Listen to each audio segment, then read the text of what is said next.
जय हिंद। स्वागत है आपका इस YouTube चैनल परफेक्ट प्रैक्टिस पर। तो आज के इस वीडियो में हम जो है स्टैटिक जी के क्वेश्चन बैंक का सेट नंबर 75 का डिस्कशन करेंगे। साथ ही इसमें जो है सेट नंबर 76 का भी डिस्कशन कर लेंगे। तो यानी कि इस वीडियो में हम दो सेट का डिस्कशन करने वाले हैं। वीडियो को आप पूरा जरूर देखिएगा। और ये जो है आपका रेलवे एग्जाम के लिए बहुत ज़्यादा इंपॉर्टेंट है। जैसा कि आपको पता है कि रेलवे का एग्जाम जो है डेट उनका घोषित हो चुका है, इसलिए अब तैयारी में जो है यदि आप बैठे हुए थे तो एकदम कस के लगी और पूरा वीडियो को पूरा देखिए। बहुत ज़्यादा ये वीडियो आपके लिए हेल्पफुल होगा। तो चलिए हम वीडियो को शुरू करते हैं। चैनल पे नए होंगे सब्सक्राइब करके बेल आइकन ऑन कर लीजिएगा। क्वेश्चन हमारे पास क्या है कि पहला क्वेश्चन है कि पृथ्वी पर ज्ञात सर्वाधिक घनत्व वाले स्थिर तत्व का नाम बताइए। ध्यान रखिएगा, स्थिर तत्व का नाम बताना है जो कि पृथ्वी पे सबसे अधिक घनत्व स्थित है। कौन सा है? ये आपका ओस्मियम है। क्या है? ओस्मियम। ओस्मियम OS, जिसकी परमाणु संख्या जो है 76 होती है। जो है आपका धातु है। क्या है? धातु है।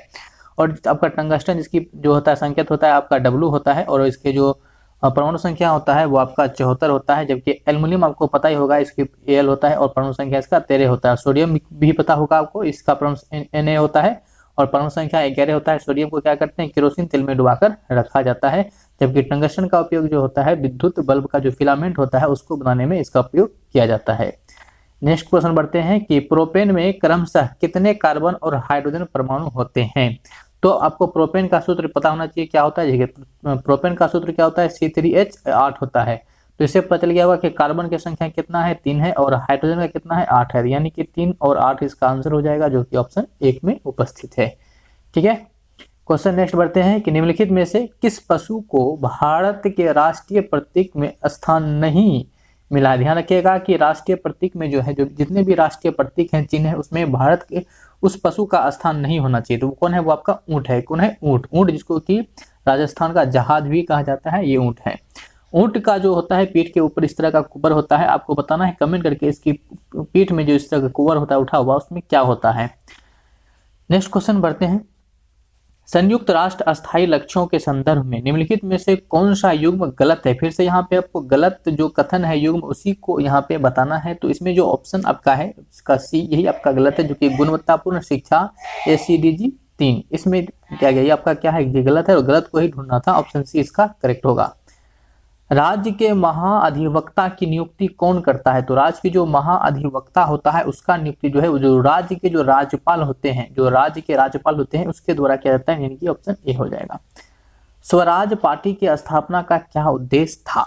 तो स्वराज पार्टी का स्थापना का उद्देश्य क्या था? कि वैधानिक तरीके से सरकार की नीतियों का विरोध करना ही क्या था? स्वराज पार्टी की स्थापना का उद्देश्य था। तो ऑप्शन यहाँ बी होगा। नेक्स्ट क्वेश्चन हमारे पास है कि निम्नलिखित में से कौन सा पृथ्वी का बाह्यतम ठोस भाग है। तो पृथ्वी का बाह्यतम ठोस भाग जो है बताना है कौन सा है? वो भू परपट्टी कहलाता है। क्या कहता है? भू परपट्टी जो है पृथ्वी की बाह्यतम ठोस भाग है। टोर डेस की इकाई है। तो टोर जो है ये किसकी इकाई है? ये दाब का जो ऐसा ही इकाई आपका क्या होता है? टोर होता है। दाब का एक इकाई का होता है पास्कल, और साथ ही बल का इकाई का क्या पूछा जाए तो आप क्या बताएंगे? न्यूटन होगा। और जबकि ऊर्जा को आपको पता होगा जूल होता है, और शक्ति का क्या होता है? वाट होता है। क्वेश्चन हमारे पास है कि नागरिक उड्डयन मंत्रालय के कार्यक्रम उड़ान में ए का किसका संक्षिप्त अक्षर है। यानी कि उड़ान में जो ए है उसका क्या फुल फॉर्म होता है, ये बताना है। तो उड़ान का पूरा ही आपको जो है याद होना चाहिए। उड़ान का मतलब क्या होता है? पूरा फुल फॉर्म कि उड़े देश का नागरिक, उड़े देश का आम नागरिक। ठीक है। तो ये जो है इसका पूरा नाम होता है उड़े देश का आम नागरिक। तो ए का पूछा गया था, ए का मतलब क्या हो जाएगा? आम। ठीक है। तो आम हो जाएगा इसका। ठीक है, यहाँ पे ध्यान रखिएगा, उड़े देश का आम नागरिक। चलिए नेक्स्ट क्वेश्चन हमारे पास क्या है कि रामसर सम्मेलन का लक्ष्य देश का संरक्षण करना है। तो रामसर सम्मेलन का लक्ष्य जो है ये आर्द्र भूमियों की संरक्षण करना है। ध्यान रखिएगा। और भारत में जो रामसर स्थल है वो कुल मिलाकर भी वर्तमान में कितने हैं? 42 हैं। निम्नलिखित में से किस राज्य की सीमा मध्य प्रदेश के साथ नहीं मिलती है। देखिए, मध्य प्रदेश की सीमा किसके साथ नहीं मिलती है, ये बताना है। यदि आप जो है हमारा सारा वीडियो देखे हैं तो ये आपको आसानी से इसका दे सकते हैं आंसर। तो उड़ीसा का जो है नहीं लगता है, क्योंकि आप देख सकते हैं मैप में, आपको पता होगा तो मैप में उड़ीसा का स्थान कहाँ है। ऐसे हम आपको बता दें मध्य प्रदेश के बारे में कि यहाँ की जो राजधानी है वो भोपाल है। क्या है? भोपाल है। जबकि यहाँ का जो मुख्यमंत्री है वो शिवराज सिंह चौहान है, अभी वर्तमान 2021 में। ध्यान रखिएगा। और साथ ही साथ जो है ये मध्य प्रदेश की सीमा जो है 5 राज्यों से लगती है, जिसमें उड़ीसा एक तो है नहीं, एक मध्य प्रदेश हो गया, दूसरा राजस्थान हो गया, तीसरा गुजरात हो गया, और चौथा महाराष्ट्र भी जो होता है उसका भी जो सीमा होता है ये मध्य प्रदेश के साथ लगता है। और आपका एक छत्तीसगढ़ हो गया, छत्तीसगढ़ की सीमा भी जो है ये मध्य प्रदेश के साथ लगता है। नेक्स्ट क्वेश्चन की तरफ बढ़ते हैं। निम्नलिखित में से कौन सा विद्वान आर्यों के तिब्बत गिरि सिद्धांत से संबंधित है? आर्यों के तिब्बत गिरि सिद्धांत, आपको पता होगा आर्यों आर्य सिद्धांत किसने दिया? दयाराम सरस्वती ने। तो दयाराम सरस्वती इसका हो जाएगा। देखिए बाल गंगाधर तिलक को आपका उपनाम याद रखना है। जो बाल गंगाधर तिलक को क्या कहते थे? लोक नायक कहा जाता है इसको। क्या? लोक नायक के नाम से इसको जानते हैं। लोकमान्य के नाम से इसको जानते हैं। जबकि लोक नायक जो है, इसको लोक नायक जो है उसको जेपी को कहते हैं। जेपी मतलब जयप्रकाश नारायण को कहा जाता है। ठीक है, चलिए क्वेश्चन बढ़ते हैं। ग्रेट इंडियन नोवेल किसके द्वारा लिखा गया है? तो ग्रेट इंडियन नोवेल जो है ये शशि थरूर के द्वारा, किसके द्वारा? शशि थरूर के द्वारा लिखा गया है।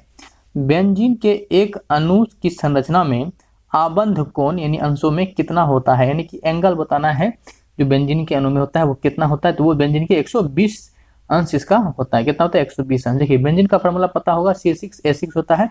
यदि इसकी संरचना की बात करें तो कुछ इस प्रकार से इसकी संरचना होता है, जिसमें कि आपका आदि एक जो पाई बंद की संख्या 3 होती है, जबकि सिग्मा बॉन्ड की संख्या जो इसमें 12 होता है। ध्यान रखिएगा। क्वेश्चन नेक्स्ट बढ़ते हैं कि हवा में ध्वनि का वेग कितना होता है 25 डिग्री सेल्सियस पर? तो हवा में ध्वनि का वेग 25 डिग्री सेल्सियस जो है 343 मीटर पर सेकेंड होता है। कितना? 343 मीटर पर सेकेंड, 25 डिग्री सेंटीग्रेड पर। निम्नलिखित में से किस में साइट्रिक एसिड विद्यमान रहता है? विद्यमान का मतलब क्या हो गया कि उपस्थित होता है, मौजूद रहता है। तो नींबू में जो होता है आपका सिट्रिक एसिड होता है, जबकि इमली में जो है आपका टार्टरिक एसिड होता है, और दही में जो है आपका क्या होता है? लैक्टिक एसिड होता है। ठीक है, क्वेश्चन हमारे पास क्या है कि परमादेश के समादेश का क्या अर्थ है? तो परमादेश का समादेश का अर्थ क्या होता है? तो ये आपका क्या है? ये हमारा एक आदेश है। क्या है? आदेश है, हमारा आदेश है। ठीक है, निम्नलिखित में से किस विटामिन की कमी से रतौंधी होती है? तो बहुत ही आसान क्वेश्चन है। रतौंधी किसकी कमी से होती है? विटामिन ए की कमी से। विटामिन ए का वैज्ञानिक नाम क्या है? रेटिनॉल। जबकि डी का जो नाम है वो कैल्सीफेरोल है। और सी का नाम क्या है? एस्कर्बिक एसिड है। जबकि बी तो बहुत सारे होते हैं, तो B1 का जो होता है आपका, बी का क्या हो जाएगा? थायमिन हो जाएगा। चलिए नेक्स्ट बढ़ते हैं। क्वेश्चन क्या है कि नीलगिरी पहाड़ियों की दक्षिणी छोर पर स्थित दर्रों को क्या कहते हैं? तो इसको क्या कहते हैं? ये पल्लक्कर की खाई इसको कहा जाता है। नीलगिरी की पहाड़ियों की जो दक्षिण छोर पर स्थित दर्रा उसको क्या कहते हैं? पल्लक्कर की खाड़ी। तो ऑप्शन यहाँ पे डी होगा। और आज का मतलब इस सेट का जो है लास्ट का क्वेश्चन है कि जीएनपी का अर्थ क्या है? तो जीएनपी का अर्थ क्या होता है? Gross national product. क्या? ग्रोस नेशनल प्रोडक्ट इसका होता है। तो ये जो था ये पेज नंबर मतलब सेट नंबर 75 था। अब जो है हम सेट नंबर 76 को शुरू करेंगे।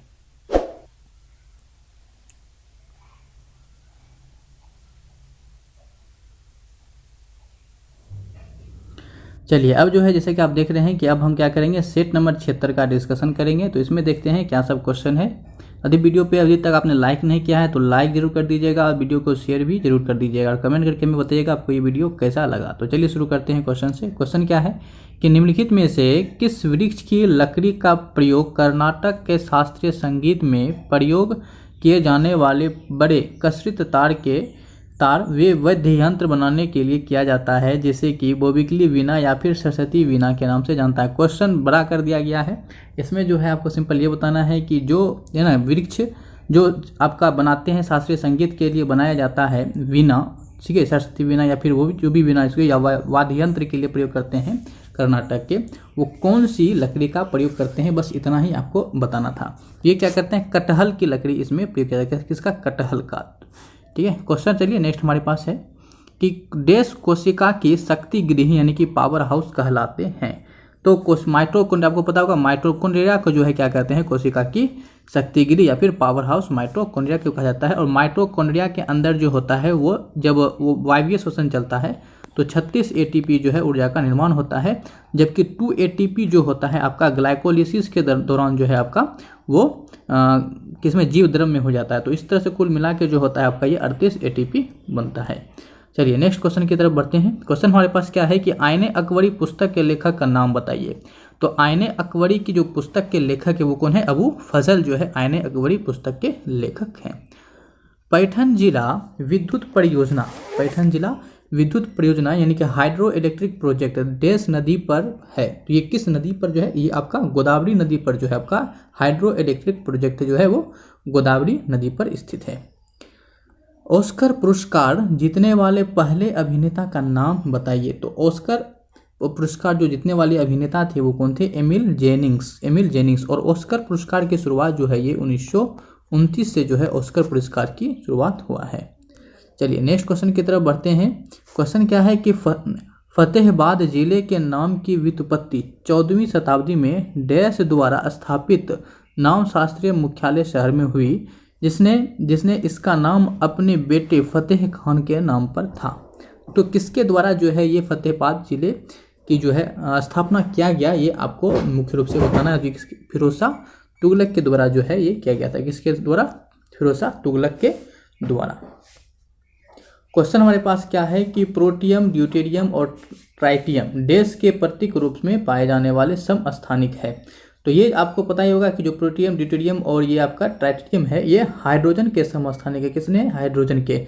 हाइड्रोजन का ये तीनों जो है समस्थानिक है। तीन ही समस्थानिक होते हैं जो कि यही तीनों है। हाइड्रोजन H इसका संकेत होता है, जबकि परमाणु संख्या इसका 1 है और द्रव्यमान भी 1 होता है।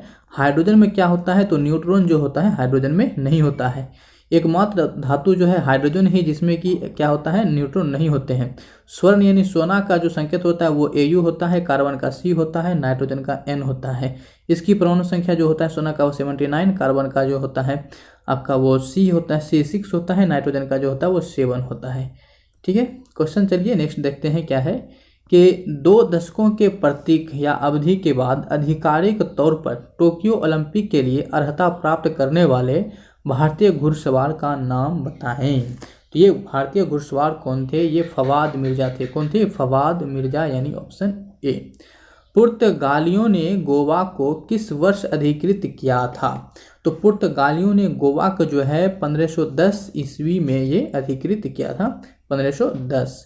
नेक्स्ट क्वेश्चन की तरफ बढ़ते हैं। यदि लाइक नहीं किए तो लाइक कर दीजिएगा। क्वेश्चन क्या है कि भारत में लोकपाल के लिए प्रतीक चिन्ह किसने प्रकृत डिजाइन किया था? यानी कि जो प्रतीक लोगो जो था भारत के लोकपाल के लिए जो लोगो तैयार किया गया था वो किसके द्वारा किया गया था? तो प्रशांत मिश्रा के द्वारा किया गया था। किसके द्वारा? प्रशांत मिश्रा, यानी ऑप्शन बी। जयप्रकाश नारायण संग्रहालय कहाँ स्थित है? जयप्रकाश नारायण का उपनाम आपको हम पिछले सेट में बताए थे। तो ये संग्रहालय जो है कहाँ स्थित है? ये लखनऊ। कहाँ है? लखनऊ, नवाबों की नगरी लखनऊ, जो कि उत्तर प्रदेश का ये क्या है? राजधानी है। और जयप्रकाश जेपी को जो होता है कहते हैं वो लोक नायक कहते हैं। क्या कहते हैं? लोक नायक जो है आपका इसको कहते हैं जेपी को, जबकि लोकमान्य जो कहते हैं वो बाल गंगाधर तिलक को कहा जाता है। क्वेश्चन क्या है कि फूल के बीच में विद्यमान पीले रंग की धूल क्या कहलाती है? जो पीले रंग की होती है उसको क्या कहते हैं? पराग कहते हैं। क्या कहते हैं? पराग। क्या? पराग हो जाएगा। चलिए नेक्स्ट क्वेश्चन क्या है कि लंदन में पहला गोलमेज सम्मेलन किस वर्ष आयोजित किया गया था? तो ये 1930 में जो है पहला हुआ था, और 1931 में दूसरा हुआ था, और 1932 में जो है ये तीसरा गोलमेज सम्मेलन हुआ था। क्वेश्चन नंबर नेक्स्ट देखते हैं कि निम्नलिखित में से किस वर्ष भारत के जनसंख्या के इतिहास में वृहद विभाजन का वर्ष कहा जाता है? तो 1921 वर्ष को जो है भारत के जनसंख्या के इतिहास में वृहद विभाजन वर्ष कहा जाता है। क्या कहते हैं? 1921 को। आपको कमेंट करके बताना है कि जो लघु विभाजक वर्ष कहा जाता है वो भारत के किस जनसंख्या के इतिहास को कहा जाता है, ये आपको कमेंट करके बताना है। निम्नलिखित में से कौन सा राज्य नेपाल के साथ अपनी सीमा साझा नहीं करता? तो नेपाल के साथ कौन साझा नहीं करता है ये बताना है। यदि आप मैप आपके दिमाग में होगा तो इसका आंसर आप दे सकते हैं, और हमने कई सारे वीडियो में मैप का इस्तेमाल किया भी है। तो नेपाल के साथ साझा कौन नहीं करता है? तो जो आपका असम है ये क्या करता है? नेपाल के साथ साझा नहीं करता है, जबकि उत्तर प्रदेश, बिहार और पश्चिम बंगाल ये तो करते ही हैं, और साथ ही जो है सिक्किम भी करता है। असम नहीं करता है। असम जो है ये नहीं करते हैं। असम का जो राजधानी है वो कहाँ है? ये दिसपुर है। कहाँ है? दिसपुर। चलिए नेक्स्ट क्वेश्चन की तरफ बढ़ते हैं। निम्नलिखित में से किस नदी को वैदिक काल में पारुष्णी के नाम से जाना जाता था? तो रावी नदी का जो प्राचीन काल का नाम था वो प्राशुनी था। क्या था? प्राशुनी। किसका? रावी नदी का। ITCZ, ITCZ में C का क्या अर्थ है? देखिए, आपको पहले क्या पता होना चाहिए कि ITCZ का मतलब क्या होता है। तो ITCZ का मतलब है, I का मतलब होता है इंटर, T का मतलब होगा ट्रॉपिकल, और C का मतलब होता है कन्वर्जेंस, और Z का मतलब जो होता है वो जोन होता है। तो C का मतलब समझ में आ गया होगा, और कन्वर्जन यानी कि अभिसरण, अभिसरण, ठीक है, ये हो जाएगा। ग्लूकोज के एक अणु के श्वसन के द्वारा एटीपी के कितने अणु टूटते हैं? देखिए, ग्लूकोज पहले टूटता है क्या चीज़ में? पायरूवेट में टूटता है। क्या चीज़ में? पायरूवेट में। या और जब ग्लूकोज का पायरूवेट में टूटना जो है ये ग्लाइकोलिसिस कहलाता है। और पिछले सेट में हम आपको बताया कि ग्लाइकोलिसिस में कितने एटीपी बनते हैं, तो 2 एटीपी जो होता है ग्लाइकोलिसिस के दौरान बनता है। और ये 2 एटीपी बनते हैं। कितने? 2 एटीपी। यहाँ पे हमारे आंसर क्या हो जाएंगे? 2 एटीपी। अब ये पायरूवेट फिर जो है माइटोकॉन्ड्रिया में, यानी कि इसका विखंडन होगा, और वहाँ पे जाके जो है 36 एटीपी ये टूटेंगे। तो क्या हो जाएगा हमारे? इस तरह से 38 होते हैं, लेकिन यहाँ पे ग्लूकोज का विखंडन पूछा था तो 2 होगा। ग्लूकोज का फार्मूला क्या होता है? तो C6H12O6 जो है ये इसका ग्लूकोज का सूत्र होता है। ध्यान रखिएगा। क्वेश्चन नेक्स्ट है कि निम्नलिखित में से क्या गैर जैव निम्नीकरणीय अपशिष्ट है? तो गैर जैव निम्नीकरणीय का अपशिष्ट यहाँ पे कौन है ये बताना है। तो प्लास्टिक क्या हो जाएगा? प्लास्टिक जो है एक गैर जैव निम्नीकरणीय है। तो गैर जैव निम्नीकरण का मतलब क्या होता है कि जिसको आप सड़ा गला या किसी भी प्रकार से उसको आप सड़ा गला नहीं सकते हैं, उसी को गैर जैव निम्नीकरणीय कहते हैं। चलिए नेक्स्ट क्वेश्चन क्या है आपके पास कि ब्रिटिश के साथ अलीनगर के संधि पर किसने हस्ताक्षर किए थे?